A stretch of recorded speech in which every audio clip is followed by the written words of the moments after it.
In the recent election, it seemed as though the two parties disagreed on just about everything. Economic policies and tax policies, immigration and abortion, the wars in Russia and the Middle East, even garbage. If this left you feeling exhausted and dispirited and looking for even one sliver of unity, we are here to help. I think what's fascinating is that Americans, Democrat, Republican, Independent, are all supportive of seeing major cannabis change.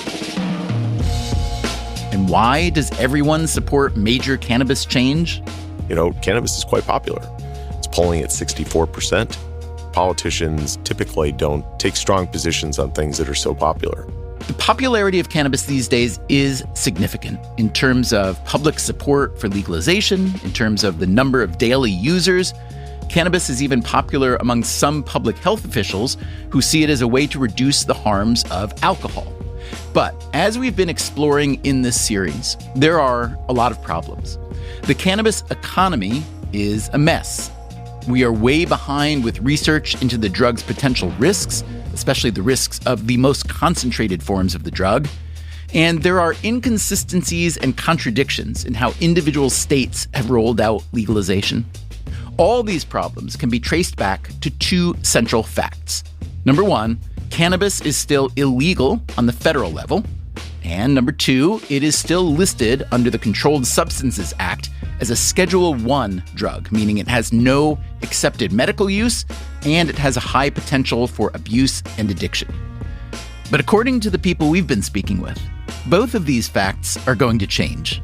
And what will happen then? There's going to be big winners and losers. So today on Freakonomics Radio, in the fourth and final part of this series, we will try to sort out the cannabis winners and losers, and we will get crystal clear answers to all of our questions. Or at least we'll try. God, I don't know.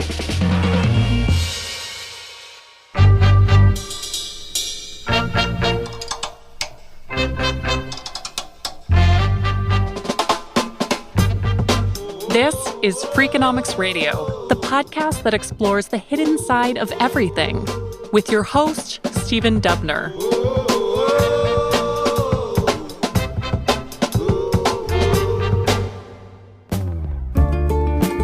The modern American cannabis revolution started in California, where in 1996, it became legal to buy it for medical use. The revolution began to mature in Colorado in 2014, which was the first time since the 1930s that you could legally buy cannabis for recreational use. That is now the case in roughly half the states. And how has legalization been working out?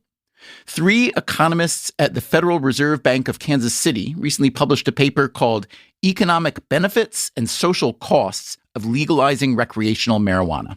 After a state legalizes cannabis, they found, economic indicators tend to rise: per capita income, housing prices, and population. But they also found significant social costs: more arrests, more homelessness, and more substance use disorders. And the economic benefits diminish for states that are later to legalize, which the researchers attribute to a decline in cannabis tourism. To break down these costs and benefits, we thought it made sense to speak with this man. Jared Polis, governor of Colorado. I've seen you described as America's most pot-friendly politician. Is that a title you accept? Well, I don't know who they're comparing me to, but here in Colorado, we value freedom. If you want to have a beer, if you want to smoke pot, that's none of the government's business. Before getting into politics, Jared Polis was an entrepreneur. He was a founder of the e-greeting card company BlueMountainArts.com, of the delivery service ProFlowers, and the venture capital firm Techstars. In 2008, he was elected to Congress, and in 2018, he was elected governor of Colorado. All along the way, he has been in favor of loosening cannabis restrictions. I've never used marijuana myself. I might have like one glass of wine a year and maybe one beer, but I don't really drink. But I've always had friends that smoke pot recreationally, and I've had friends that drink recreationally. I could care less, right? I mean, I might not want to be around them when they're drunk or high, but I don't care what they do in their spare time. Colorado is really a place where you can be who you want to be and live life the way you want to live it.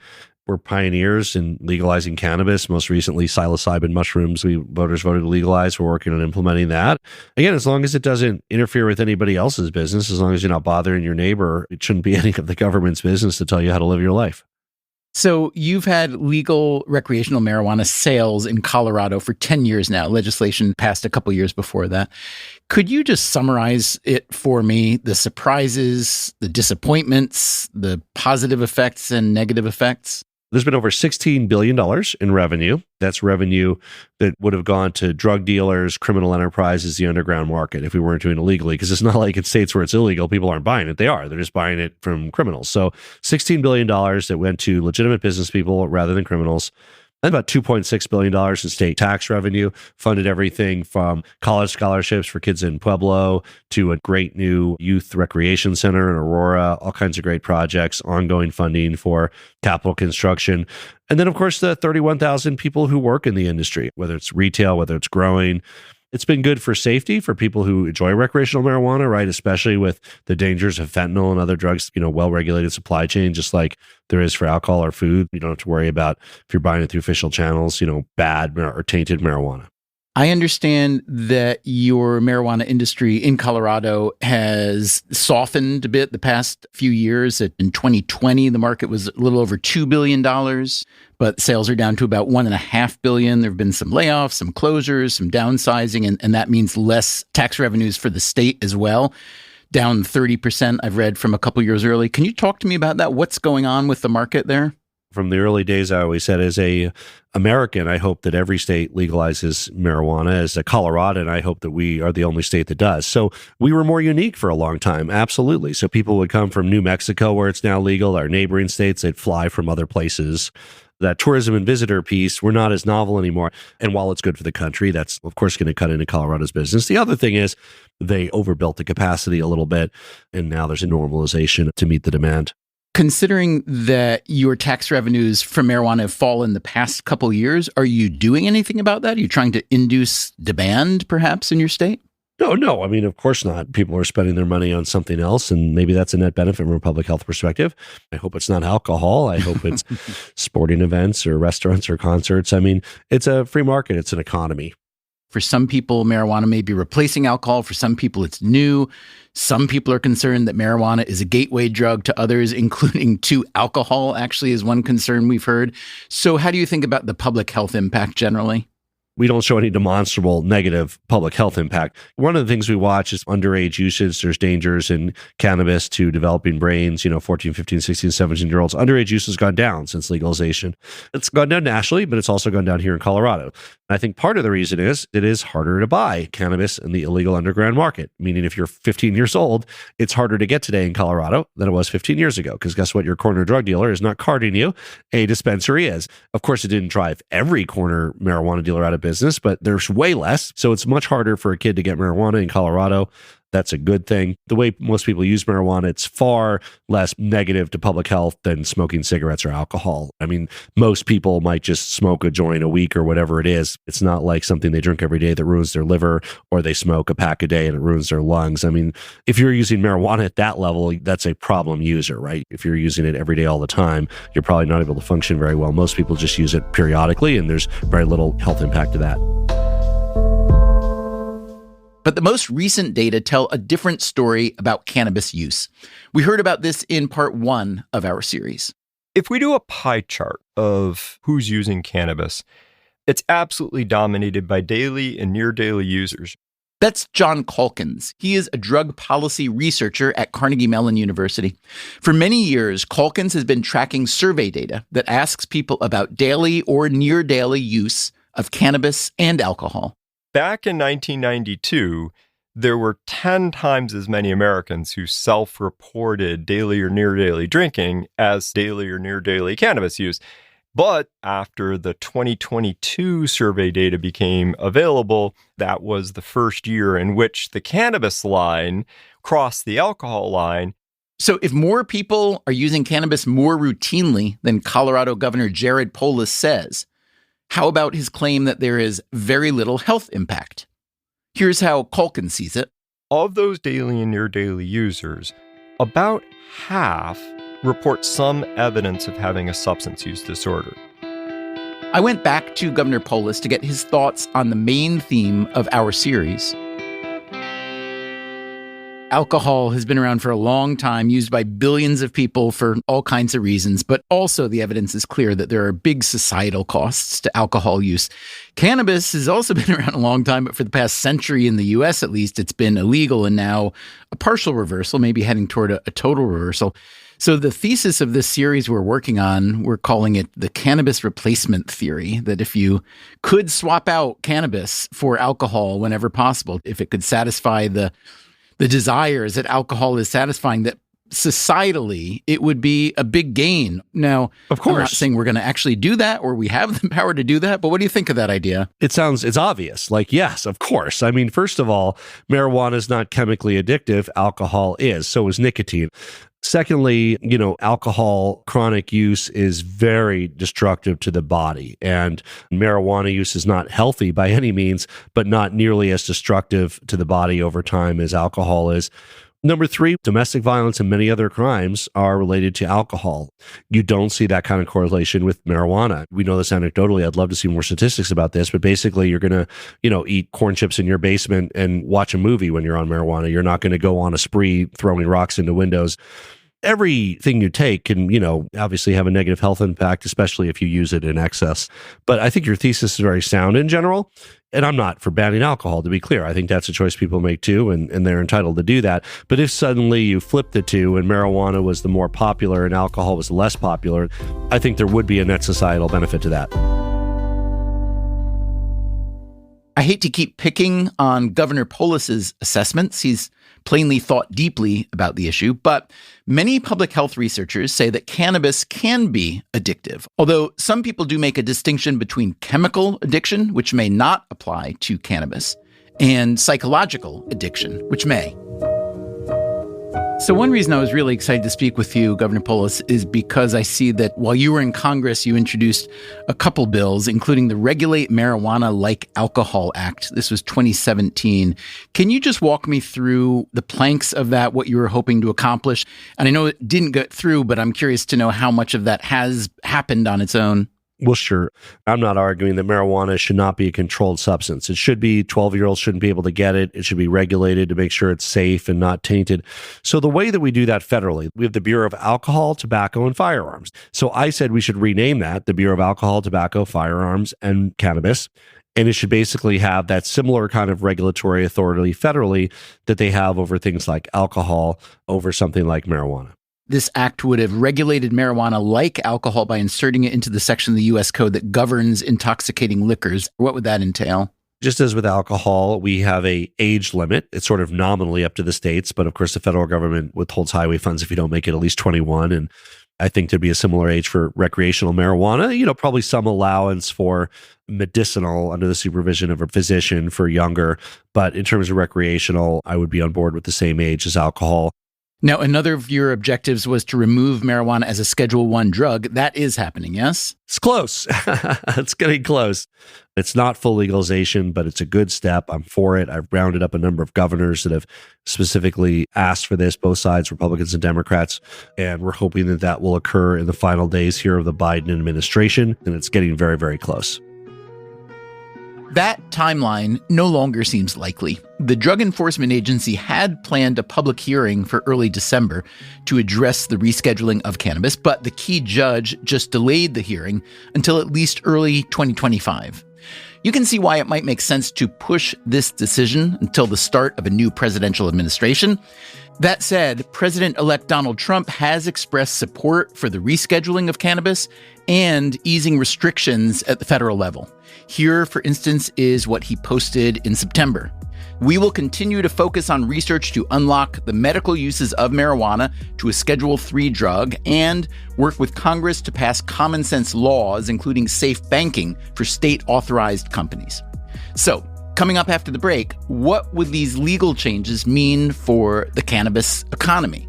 This company tries to bill itself as the Amazon of weed or the Starbucks of weed. I'm Stephen Dubner.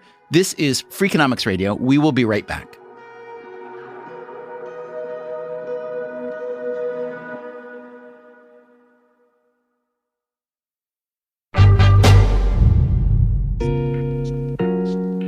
Adam Gores is an executive with the Cannabis company, which operates in several states. He is also a Democratic political consultant. These two roles often dovetail. Yeah, I founded and I lead the Coalition for Cannabis Scheduling Reform that's been working with the Biden administration, political research stakeholders, doctors, organizations that are supportive of reclassifying cannabis. We've put out a number of reports to the FDA, to the DEA, worked with dozens of members of Congress and governors and attorneys general, showing that cannabis is actually a winning issue for either Democrats or Republicans. This type of effort seems to have paid off. In 2022, President Biden announced plans to rethink federal cannabis policy and to shift it from a Schedule I to a Schedule III drug under the Controlled Substances Act. Many Republicans have signaled a similar interest. And there's some really important benefits from that. One, the lessening of stigma, that cannabis is no longer classified next to heroin. It's also for cannabis companies, big and small, social equity and otherwise, that are currently, because they're classified under Schedule I, unable to deduct their common and ordinary business expenses, makes it really hard for them to operate. Businesses can face an effective tax rate of 80 to 90%. Once this reclassification is done, that just will not apply anymore. But it's worth pointing out that a federal rescheduling of cannabis under the Controlled Substances Act is not the same as declaring the drug legal. Here again is John Calkins from Carnegie Mellon. The dysfunction of having the inconsistency between states legalizing and the federal government still having cannabis on the Controlled Substances Act, that's a big problem. And moving cannabis from Schedule I to Schedule III does not fundamentally solve that problem. Still, you can imagine that rescheduling and changing the legality of the drug may wind up going hand in hand. The benefits to the cannabis industry would be large. Adam Gores says there is another big potential benefit. I'll just say it very bluntly, no pun intended. The research for cannabis is nowhere near where it needs to be. In this regard, rescheduling alone would be important. It's going to open up new research pathways, as well as providing a whole bunch of public health and safety benefits. The regulatory aspect does make it more challenging for research. And that is Yasmin Hurd, an addiction researcher at the Mount Sinai Health System in New York. I remember when we did our first clinical studies with CBD, our clinical research coordinator had to be escorted by the guard. Crazy. We also spoke with Hurd earlier in this series. She thinks that the legalization of cannabis has outpaced the scientific research, and she would like to see what she calls an army of researchers studying the drug's effects and its potential for addiction. But that hasn't been easy. In order to do this research with a Schedule I drug, there are a lot of regulatory hurdles that you have to jump through. Cannabis being changed from a Schedule I to a Schedule III, that will help in some ways for research, but not all, because the regulatory hurdles are still there in terms of just the administrative bureaucracy of working with a scheduled drug. What are some of the most important things that you and other researchers need to find out about cannabis? What we need to know right now are the aspects of the high concentrated products, because that's what is out there in the public. The ratios of some of the cannabinoids that are being put into these products are really important to understand, and understand in regard to the developing brain. Developing brain going up to about age 25 or so? Yeah, absolutely. We know the increase in cannabis use has been higher in recent years in that population. So what does that mean? To me, the research needs to be done. What are the flavorings? What is the impact of all the chemicals that they use in converting hemp to these THC intoxicating-like products? We also see that more seniors are using cannabis.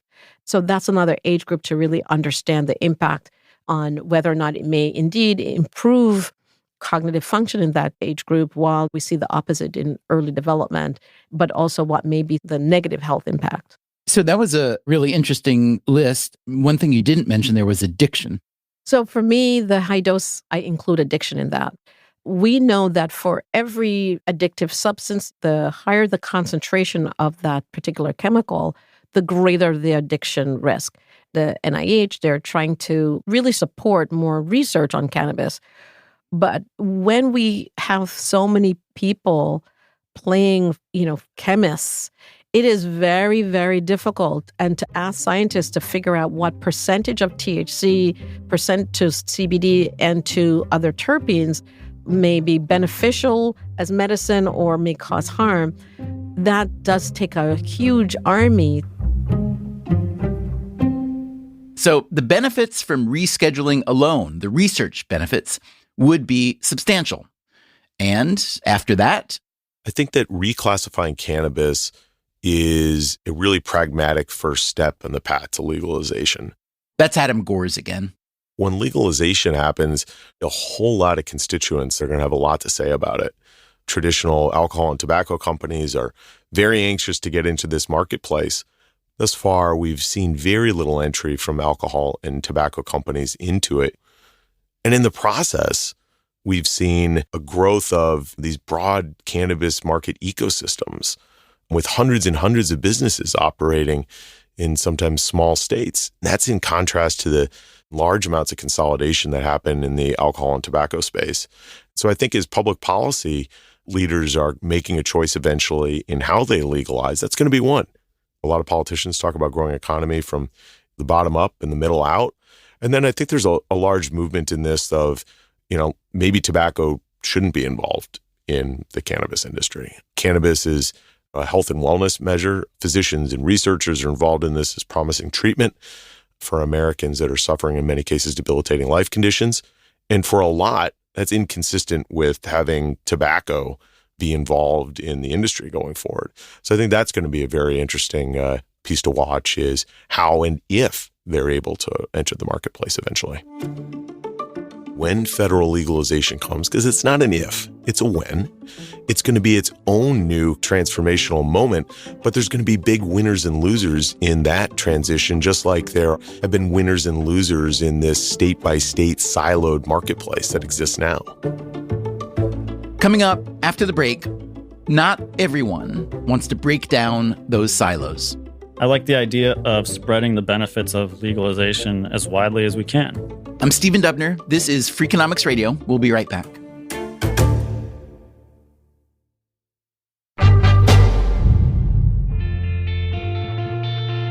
In recent decades, many sectors of the U.S. economy have become much more concentrated, often driven by private equity investors. On this show alone, we have looked at consolidation in the pet care industry, the dialysis industry, and the eyeglass industry. Many sectors of our economy are dominated by a few big and powerful players, but that is not true of the cannabis market. Even the biggest companies have only a few percent of national market share. Why? Most states cap the number of licenses that any one firm can have. Companies have a hard time expanding from state to state because of restrictions created by the federal illegality of cannabis. So there have been a lot of consolidation headwinds, but that hasn't stopped some companies from trying to expand. I've seen so many headlines where this company tries to bill itself as the Amazon of weed or the Starbucks of weed or the Apple Store of weed. That is Ryan Stoa, a law professor at Louisiana State University. Everybody wants to be that company, and eventually someone might be. We heard from Stoa earlier in the series too. He is the author of a book called Craft Weed: Family Farming and the Future of the Marijuana Industry. As you can tell from the title, he is against consolidation in the cannabis industry. He sees the beer industry as something of a success story. Not long ago, just 2 companies controlled 90% of the U.S. market. But as the craft beer industry grew, that duopoly lost a big share. I think that model could make a lot of sense. I'm not saying that there won't be big marijuana companies that dominate the marketplace. My argument is, let's create some conditions that allow other businesses, small businesses, to survive and thrive alongside that model. So imagine that you could wind back the clock to legalization of recreational cannabis. And further, Ryan, imagine that you were appointed something like Secretary of the new cannabis economy. What are some basic things you would do very differently than what were actually done? I want at least a part of the cannabis economy to support essentially family farms, local producers. I want it to be environmentally sustainable. I want it to be socially equitable and just, and then lay out regulations that get us there. That might mean that producers on small plots or small farms may have different regulatory requirements than someone who's trying to be the Amazon of weed, for example. What would you loosen for the small ones?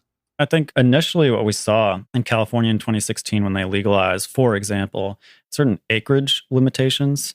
If you had less than an acre of plant canopy, regulations were X. And if you were up to 5, it was Y. They've since sort of abandoned that. Now, of course, you can grow on more than 5 acres. But I think that sort of tiered system makes sense all the way down to the bottom level, which is non-commercial at-home cultivation, which is one policy that I think states should maintain, and most have, some have not. But I think at-home cultivation remains kind of a safety valve. As long as people can cultivate at home, you sort of say, well, all right, if the market isn't meeting my needs, I'll just do it myself. And I think that was one of the factors that really spurred the craft beer movement too, or loosened laws with respect to at-home brewing that really inspired people and said, I can do this. This is cool. This is fun. Maybe I'll do this on a commercial scale. Was it really illegal to homebrew beer until like the 1970s in this country? You could brew at home, but there were certain restrictions, and those restrictions have been loosened. So what industry or other agricultural crop would you most like cannabis to resemble? I think cannabis is its own unique crop, but there's industries that come to mind. One is the wine industry from a cultivation point of view. One of the things that I think the wine industry does really well is it harnesses the power of appellations. Appellations are an agricultural regulatory system that certifies the origin of an agricultural product. Champagne, for instance. Exactly, a champagne. When a bottle says champagne, you know it really came from the Champagne region of France and not the Burgundy region of France, because French authorities ensure that that is the case. Although you can buy a bottle of what tastes very much like champagne, but it's made in Spain and it's called cava. Or Italy, and it's called Prosecco. I think the advantage to that is that it creates different products. So it's not just sparkling wine as this sort of generic commodity. It's champagne. This is something I've advocated for, and we've seen some progress towards in California, is adopting cannabis appellations, in which, authorities would certify that if a cannabis says it comes from Humboldt County, California, it really did. And I think that does a couple different things. Number one, it creates more transparency in an industry that historically there really hasn't been transparency. If you've been consuming cannabis for a long time, you probably remember the days when you had no idea where your cannabis came from. Number two, it creates more choice for consumers. It creates more products in the marketplace. It lends the cannabis industry a more sophisticated air, if you will. And then third, I think it helps protect small businesses. There might be some farm somewhere that's growing 10,000 acres of marijuana, trying to flood the market with this more generic strain. That's fine. You're growing a different thing. You're growing Humboldt County certified cannabis. And so you're not exactly competing in the same space. So I think the wine industry, the way that they harness appellations and designations of origin, I think that would be really powerful for the cannabis industry as well. What do you think of Ryan Stowa's vision for the future cannabis market? And what do the experts think? I do know Ryan's arguments well and respect them, and I love that he puts them out there. That, again, is the drug policy researcher, John Calkins. I kind of wish Ryan's predictions came true. I just believe that in reality, the center of the market is people who just want a lot of THC. I think that the educated elite approach the cannabis product in a way that reflects only a minority of the market. I also think that Ryan underestimates the economies of scale in production, but also in brand management and marketing. There are a lot of people cheering for Ryan's vision. There are a lot of people who really wish for cannabis to be this opportunity for a large number of small family businesses. It would be grand in many respects if it turned out to be so. But my best guess, and it is only a guess, is that it's going to look more like the great majority of it produced by a smaller number of larger firms. Calkins has a different vision for how the cannabis industry should be structured. Rather than a decentralized economy with many small and medium players competing against one another, he would like to see a monopoly, but a particular sort of monopoly, the kind that is run by a government. There are around the world a variety of countries that have products that are provided only by a government monopoly. It's pretty easy to come up with examples of what Calkins is talking about. There's the transportation and telecommunications and energy industries in some countries. And perhaps most relevant to this conversation, there's alcohol. That's how it's done today in most of Canada, in the Nordic countries. In fact, roughly a third of U.S. states have some level of government monopoly involved in liquor sales. So how would Calkins envision a government-run cannabis market? The basic concept here is you could allow for-profit production, i.e. farmers to produce it, but you don't allow any for-profit entity to attach its brand to the product. And that takes away all of the incentive for marketing, which is particularly important in the United States because our First Amendment prevents us from just passing a law against a company marketing its product.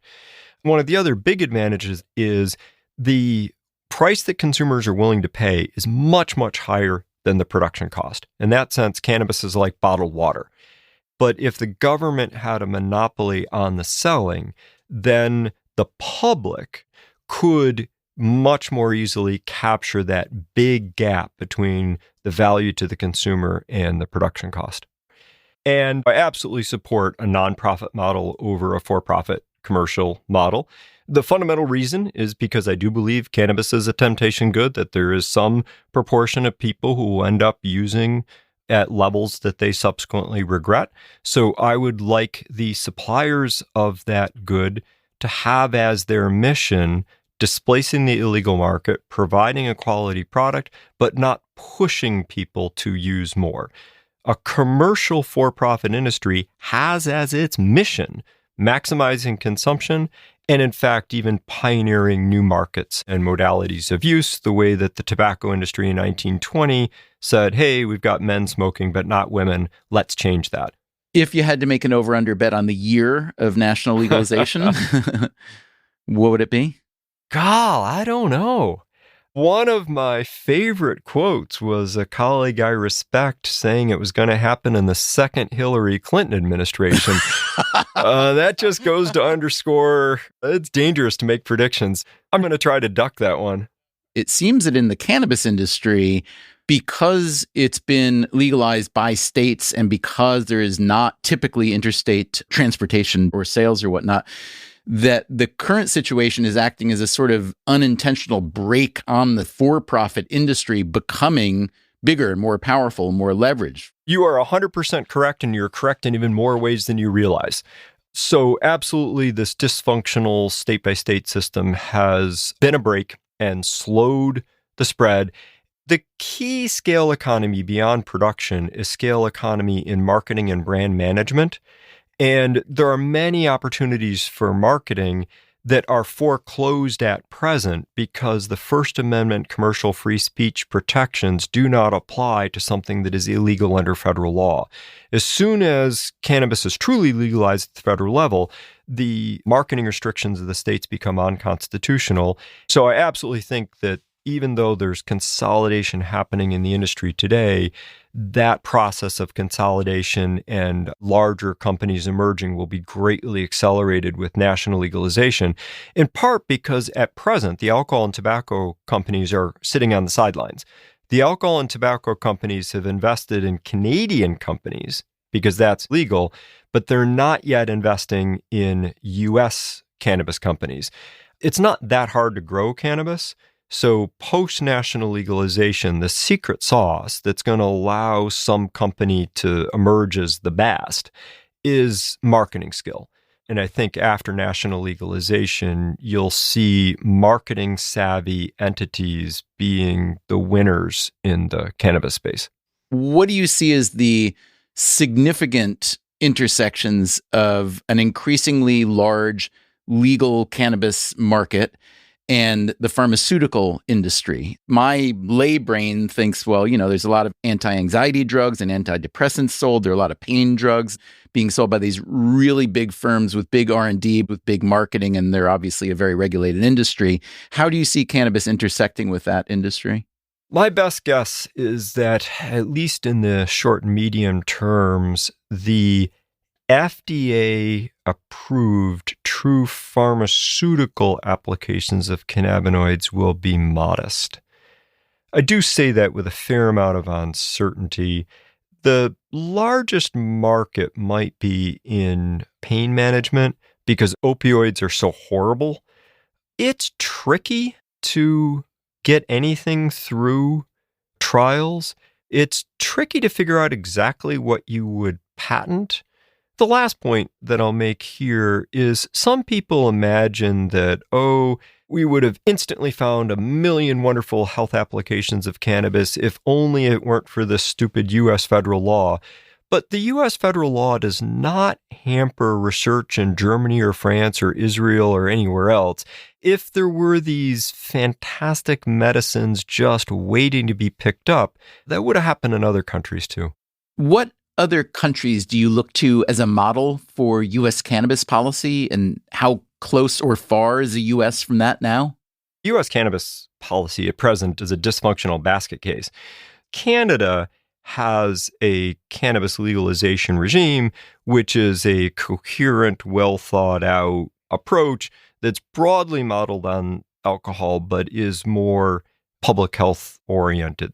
Are producers nonprofits there, though? No. I'm sorry. They are also for profit. So in that sense, the Canadian cannabis regime starts out looking a lot like the alcohol regime that we're familiar with. And there's a lot of interest in other places in trying to find something more moderate, something like cannabis clubs. They're fairly common in Spain and Belgium, if I could describe it briefly. Please, yeah. So the most cautious version of legal supply is just you can grow your own, but you can't sell it. You can't give it to anybody else. You can only grow your own. But not everybody's a good farmer. And the nature of the cannabis plant is one cannabis plant produces a lot of cannabis.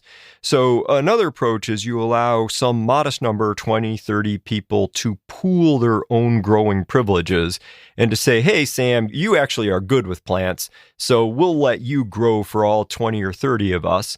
And we'll even allow you to charge us what it cost you so we can reimburse you for your cost. But Sam's not allowed to make money. Does that include my hourly work or no? I think that's a good question, but the spirit of it is Sam's not going to quit Sam's day job. It's not going to be a professional activity. It's going to be a hobby. And the distribution is only within the 20 or 30 of us. That model has the potential to undercut a substantial portion of the illegal market, but it's much less likely to lead to this proliferation of blueberry flavored vapes and child appealing gummies and dabs. It's much more likely to just undercut the existing market and provide the traditional consumption patterns with a legal alternative. So there are countries that are looking at the United States and saying, thank you for showing us what we don't want to do. I don't know how you feel about predicting the future of policies and so on, but if you're game, I'm curious to know what kind of downstream effects, and these could range from, law enforcement and prisons to traffic safety to physiological and mental health, et cetera, but what do you see as being the long-term effects on U.S. society, let's say, from the increasing legalization and use of cannabis? Let me carve out a couple of pieces which are pretty easy. It's not going to have a big effect on prisons. People with a controlling offense related to cannabis were never any appreciable share of people in prison. That was a myth told by advocates of legalization. Cannabis generated a lot of arrests. It never generated a lot of imprisonment. Likewise, the mental health effects are real and severe for the people that they strike. But my best understanding is that the numbers involved are not going to be of a scale that trumps potential or indirect effects of smoking and alcohol. I do think it remains a temptation good, and that 30 years from now, there will be some number of people who say, boy, I really messed up. And there will be many more people who manage to incorporate it into their life the way we navigate many risks. I don't, in that sense, think that cannabis is a game changer. I have real trepidations about anybody who says, hey, let's legalize crack and methamphetamine. Just because the harms are plainly so much worse? They're extraordinarily compelling substances that can truly take over people's lives very easily. Cannabis is just a totally different substance than crack or fentanyl or meth. I think the good news, there's some American wisdom in our American dysfunction. This legalization thing, people refer to it like it's a light switch. It's not. The first step really in the modern era was 1996. We are a full generation in, and we still haven't even legalized at the national level. We are taking our time. I am kind of optimistic about just the resilience of people in society to adjust to a new or newish thing, not denying that it's a temptation good, not denying that some people will mess up, but, we'll adapt, we'll roll with it. Do you share John Calkins' optimism about our resilience and our ability to adjust to new things? Do you share Jared Polis's view that cannabis is fundamentally healthier than alcohol? Do you share Yasmin Hurd's fear that the risks of cannabis may be greater than we know? I'd love to know what you think about these questions and everything else we covered in this series. Our email is radio@freakonomics.com. I'd also like to thank all the researchers and entrepreneurs and regulators who shared their insights. I learned an awful lot about this big story that we are plainly just a few chapters into. As always, thanks for listening, and please spread the word about this series and our show. That is the single best way to support the podcasts you love. We will be back next week. Until then, take care of yourself, and if you can, someone else too. Freakonomics Radio is produced by Stitcher and Renbud Radio. You can find our entire archive on any podcast app, also at Freakonomics.com, where we publish transcripts and show notes. This series was produced by Dalvin Aboagi and Zach Lipinski. Special thanks to George Hicks for his field recording. Our staff also includes Alina Kuhlman, Augusta Chapman, Eleanor Osborne, Ellen Frankman, Elsa Hernandez, Gabriel Roth, Greg Rippin, Jasmine Klinger, Jeremy Johnston, John Schnars, Lyric Bowditch, Morgan Levy, Neil Carruth, Rebecca Lee Douglas, Sarah Lilly, and Teo Jacobs. Our theme song is Mr. Fortune by the Hitchhikers. Our composer is Luis Guerra.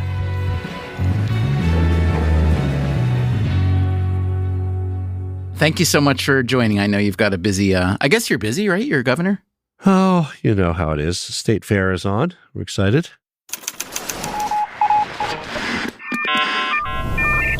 The Freakonomics Radio Network, the hidden side of everything. Stitcher.